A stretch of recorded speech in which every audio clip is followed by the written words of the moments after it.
देखिए, आप सभी जानते हैं कि बीपीएससी टीआरई 4 को लेकर सारे लोग बहुत परेशान हैं। नमस्कार, मैं हूं अनुकुल तिवारी और आप वॉइस अब देख रहे हैं। हमारे साथ शिक्षक नेता अमित विक्रम मौजूद हैं। बीपीएससी टीआरई 3 की लड़ाई अब तक जारी है। लोग इधर भटक रहे हैं, उधर भटक रहे हैं। जो सरकार में बैठे लोग एमएलसी हैं, वो बोलते हैं कि सप्लीमेंट्री जरूर आ जाएगा, और फिर शिक्षा मंत्री कुछ और कहते हैं, फिर अधिकारी कुछ और कहते हैं कि न्यायालय तय करेगा। ये सब चीज के गहमा गहमी में अभी सबके दिमाग में सबसे ज्यादा अगर चल रहा है तो वो ये है कि बीपीएससी टीआरई 4 में 1.5 लाख सीट आएगा। 1.5 लाख इसलिए क्योंकि चुनावी, आप भी जानते हैं, चुनावी मौसम है, चुनावी साल है, तो शिक्षक नेता है, हमेशा हर चीज समझते हैं। शिक्षा विभाग भी आना जाना लगातार आपका बना रहता है। तो आप बताएं कि बीपीएससी टीआरई 4 में मान लेना कि 1.5 लाख सीट, 1 लाख सीट, क्योंकि आखिरी मौका है नीतीश कुमार के पास जीतने का। सबसे पहली बात तो आप मुझे ये बताइए, किसने कहा कि टीआरई 4 होने वाला है? टीआरई 4 नहीं होने वाला है। मैं आपसे पूछ रहा हूँ, हाँ। आपने कहाँ सुनी ये बात? हाँ। कहाँ लोग से कह रहे हैं, शिक्षा मंत्री भी कहेंगे टीआरई 4 होने वाला है। कब कहा शिक्षा मंत्री ने? कभी नहीं कहा कि टीआरई 4 कुछ नहीं, एकदम कोई टीआरई 4 नहीं होना है। हाँ, लेकिन जब गर्दनीबाग धरना स्थल पर सप्लीमेंट्री की लड़ाई चल रही थी तो शिक्षा विभाग के अधिकारी आते हैं, बोलते हैं कि बीपीएससी टीआरई 4 की तैयारी करिए। बीपीएस देखिए, उनको क्या है, वो धरना प्रदर्शन खत्म कराना है, कोई एगो झूठा आश्वासन दे देना है। शिक्षा मंत्री भी तो झूठा आश्वासन दिए थे, सप्लीमेंट्री रिजल्ट आएगा, आया बिल्कुल नहीं आया। ठीक है, 1 सीट 1 रिजल्ट की मांग ये लोग करते थे। याद है उस वक्त मैंने भी आपको इंटरव्यू में कहा था कि 1 सीट 1 रिजल्ट पॉसिबल नहीं है। हुआ नहीं हुआ। ठीक है, अब टीआरई 4 का जो ये शगुफा है, मैं स्पष्ट तौर पे कह रहा हूँ कि टीआरई 4 अभी चुनाव तक नहीं होने जा रहा है। चुनाव तक मतलब कि चुनाव से पहले हो जाएगा ना, क्योंकि चुनाव से पहले होगा तभी तो वोटें आएंगी। चुनाव से पहले अब कोई शिक्षक बहाली नहीं होने जा रही है, टीआरई 4 नहीं होने जा रहा है। एकदम क्लियर खरी खरी बात बता रहा हूँ। जो भी टीआरई 4 के लिए माहौल बना रहे, कुछ कोचिंग वाले माहौल बना रहे हैं, उनको अपना सीट मतलब कोर्स बेचना है। कुछ छात्र नेता माहौल बना रहे हैं, चुनाव का समय है, नेतागिरी करना आप है। शिक्षक नेता अभी माहौल बनाइए, आप बोलिए। मैं झूठ नहीं बोलता हूँ। मैंने आज तक मेरा रिकॉर्ड आप देख लीजिए। आपको मैंने कितने सारे इंटरव्यूज दिए हैं। मैंने जब जो कहा है, दुनिया लाख कुछ कहते रह जाए, मैं वही कहता हूँ जो मुझे पक्के तौर पे पता होता है। और मुझे बड़ी बात बोल रहे हैं, कमेंट में लोग नेगेटिव से अब भर देंगे। नेगेटिव झूठ बोलने के लिए झूठा आश्वासन देना थोड़ी ना मेरा काम है। हमको छात्रों को बरगलाना है कि अपना कोचिंग का कोर्स बेचना है। टीआरई 4 नहीं आने वाला है। क्यों नहीं आने वाला? मतलब अगर हल्ला हो रहा तो टीआरई 4 सीट का पता ही नहीं है। आपने कुछ देखा है डेटा? पिछले 4 वर्षों में लगातार बच्चों का एडमिशन नामांकन घट रहा है। इस साल भी 12-15% एडमिशन घटा है। मतलब लोग नहीं चाहते हैं कि हम सरकारी स्कूल में अपने बच्चों को पढ़ाएं, तो छात्रों की संख्या घट रही है। ये रिपोर्ट है, ये अखबारों में छपा हुआ रिपोर्ट है। 2 दिन पहले हिंदुस्तान अखबार में रिपोर्ट छपा है कि बच्चों की संख्या लगातार घटी। और ये हम लोग भी जानते हैं, क्योंकि स्कूल में हमारे साथी लोग हैं तो बता रहे हैं कि बच्चों की संख्या लगातार घटी। खास करके जब से आधार सीडिंग किया गया है, तो आधार सीडिंग के बाद क्या हुआ कि बहुत ऐसे बच्चे थे जो प्राइवेट स्कूल में भी नाम लिखा लेते थे, सरकारी में भी, तो उनका नाम डुप्लीकेसी में नाम कट गया है। तो बच्चों की संख्या घट गई है। तो बच्चों की संख्या घटी है, तो इस हिसाब से तो शिक्षकों की जरूरत कम होगी। एक बात। दूसरी बात, अभी जो टीआरई 3 की भी पोस्टिंग है, उसमें भी ये देखने को मिल रहा है कि एक ही विद्यालय में इतने ज्यादा शिक्षक आ गए हैं जिनकी जरूरत ही नहीं। 3 क्लासरूम है, 20 शिक्षक हैं। आज क्लास में 20 शिक्षक है, 20 है। आज भी अखबार में छपा हुआ। ट्वीट भी किया वो चीज, मैंने ट्वीट भी किया है। ये सारी चीजों को आप देखिए। और हकीकत ये है कि अभी इतने ज्यादा शिक्षक आ गए हैं कि उनका रैशनलाइजेशन सबसे पहले करना पड़ेगा, उनकी ट्रांसफर पहले करनी पड़ेगी। एक ही स्कूल में बहुत ज्यादा शिक्षक हो गए हैं, किसी स्कूल में कम है, तो उसको पहले रैशनलाइजेशन करना होगा, ट्रांसफर करना है, प्रधान शिक्षकों की पोस्टिंग करनी है।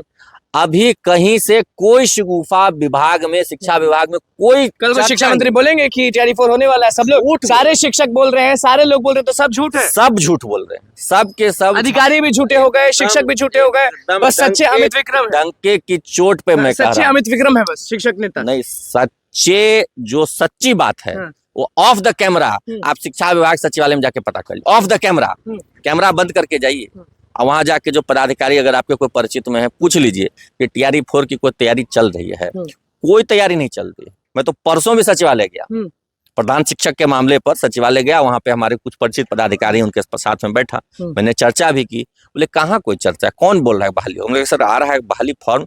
और एक शिक्षा विभाग में आप गए तो ये हुआ। एकदम क्लियर बोल रहे हैं, कहीं कोई चर्चा ही तो नहीं। ये डोमिसाइल की जो लड़ाई होने वाली कुछ दिन के बाद, जो आप बहुत पहले एसके पुरी की रोड पर हल्ला कर रहे थे, हरिलाल के नीचे वाला समय आपको याद होगा, तो उस समय आप कह रहे थे कि ये जो मल्टीपल रिजल्ट वाला है वो ठीक है, लेकिन मेन लड़ाई डोमिसाइल नीति की होनी चाहिए, जो अब फिर से शुरू हो रही है, तो वो फालतू है। देखिए मैं क्या बता रहा हूँ, हाँ। बासी बात पर पंखा डोलाने से कोई फायदा नहीं ना है। हाँ। डोमिसाइल के लिए आपको याद है आंदोलन हुआ था, गांधी मैदान में हम लोग जुटे थे, मैं भी था, डाक बंगला चौराहे पे लाठीचार्ज हुआ था, हमारे साथी दीपांकर, अनीश और ये सारे जितने साथी सत्यम लोग थे, आप थे वहां पर, वहां पे लाठियां चली थी। कितने लोग जुटे थे? 500 लोग जुटे होंगे, 1000 लोग जुटे होंगे, बाकी सब लोग चैन की बंसी बजा के घर में नींद सो रहे थे, ये सोच करके हमको क्या, हमारा तो रिजल्ट हो ही जाएगा। क्या हुआ, 1 लाख अदर स्टेट के लोगों की यहाँ नौकरी हो गई। उस समय बिहार का युवा नहीं जागा।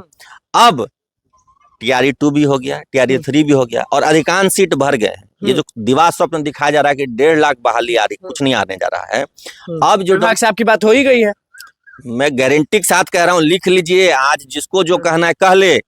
2 महीने आप इंतजार कीजिए, 2 महीने, तीसरा महीना आ जाएगा। नहीं आएगा ना, उसके बाद तो आचार संहिता आएगा, कहाँ से बहाली आएगी? तो मतलब ये बेवकूफ बनाया जा रहा है। सभी लोग मिल करके, देखिए कोचिंग वालों को कोर्स बेचना है, नेताओं को वोट लेना है, कुछ छात्र नेता भी इसमें हैं जिनको आगे चल करके अपनी राजनीतिक गोटी कहीं सेट करनी है। आपको भी विधायक बनना है। अरे भैया हमको नहीं बनना है विधायक, मैं तो ऑन द रिकॉर्ड कह रहा हूँ, मुझे नहीं लड़ना है चुनाव, ठीक है, मुझे नहीं चाहिए वोट। झूठ बोल करके वोट लेने से क्या फायदा है? आज झूठ बोलिए, कल को वही लोग गाली देंगे। हाँ, आज मैं सच बोल रहा हूँ तो आज गाली देंगे, लेकिन 2 महीने बाद याद करेंगे कि नहीं अमित भैया। अभी भी मौका है, आप अगर अपने कमेंट को पॉजिटिव बनाना चाहते हैं तो अमित जी सच बोल दीजिए। नहीं आएगा, नहीं आएगा TRE 4 बहाली, चुनाव तक बहाली। डोमिसाइल की लड़ाई, डोमिसाइल की लड़ाई बासी भात पर पंखा डोलाने जैसी है, तो नहीं लड़े। अब लड़िए, इसका राजनीतिक लाभ हो सकता है, चुनावी एक मुद्दा बनेगा, और चुनाव के बाद जब कभी बहाली आएगी तो उस समय जो पार्टियां हैं वो डोमिसाइल नीति लागू करेंगे, जो भी सरकार में आएगी। पोस्टर जारी है अमित जी की TRE 4 में डोमिसाइल नीति लागू होना चाहिए, उसको लेकर हम लोग सड़क पर जब इतनी बड़ी बहालियां आ रही थी TRE 1, 2, 3 में, तब ये लोग कहाँ सोए हुए थे? आप याद कीजिए ना, मैं तो आपको याद दिला रहा हूँ कि डाक बंगला चौराहा पे लाठी खाने वाले लोग कौन थे, याद कीजिए। गांधी मैदान में कौन लोग जुटे थे? जो लोग आज पोस्टर बंटवा रहे हैं वो थे क्या? याद कीजिए, मैं याद दिला रहा हूँ, थे क्या? नहीं थे। लाठी खाने वाला सबसे आगे लड़का कोई था, दीपांकर गौरव था, अनीश था, मिकू पाल था, सत्यम था, ये लड़के थे। इनमें से अधिकांश की नौकरी भी हो गई है। 1-2 झंडे वाला जो कांड हुआ था, बिल्कुल, अनीसुर रहमान था, वो लोग थे। कान पे वाला, बिल्कुल बिल्कुल, मैं बता रहा हूँ, ये लोग थे।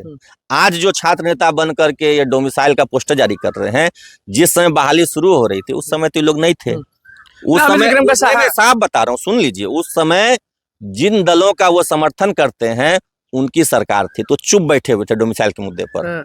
एकदम मैं खुल के बता रहा हूँ, इशारे इशारे में समझिएगा। ये छात्र नेता जो आज डोमिसाइल पर पोस्टर बंटवा रहे हैं, उस समय किसकी सरकार थी याद कर लीजिए, ये उसी के समर्थक हैं। उस समय मुंह में टेप बांधे हुए थे, कोई आंदोलन प्रदर्शन धरना नहीं कर रहे थे। क्यों? क्योंकि पार्टी से आदेश था, नहीं नहीं करना है इस पर। अब उनकी पार्टी विपक्ष में है तो खूब माहौल बना रहे हैं।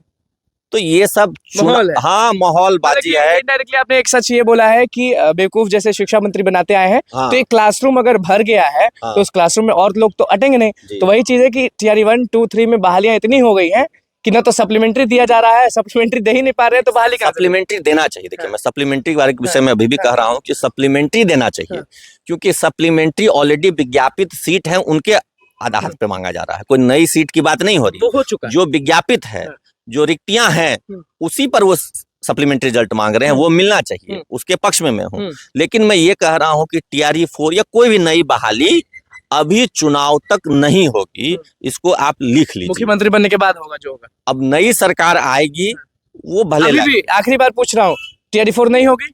TRE 4 वर्तमान विधानसभा चुनाव तक नहीं होगी। चलिए, शिक्षक नेता अमित विक्रम हमारे साथ है। शिक्षा विभाग लगातार आते हैं जाते हैं, बहुत लोग इनके हैं अंदर, तो अंदर गए थे, वहां मुलाकात भी किए, तो सीधे ये कह रहे हैं कि TRE 4 नहीं होगी, नहीं होगी, नहीं होगी। और डोमिसाइल नीति की जो लड़ाई के बारे में आप लोग लगातार बोल रहे थे कि शिक्षक नेता अमित विक्रम से पूछिए कि उनका क्या राय है, उनका क्या राय है। तो डोमिसाइल के पक्ष में है, लेकिन लेट हो गया। लेकिन अब ये चुनावी मुद्दा है।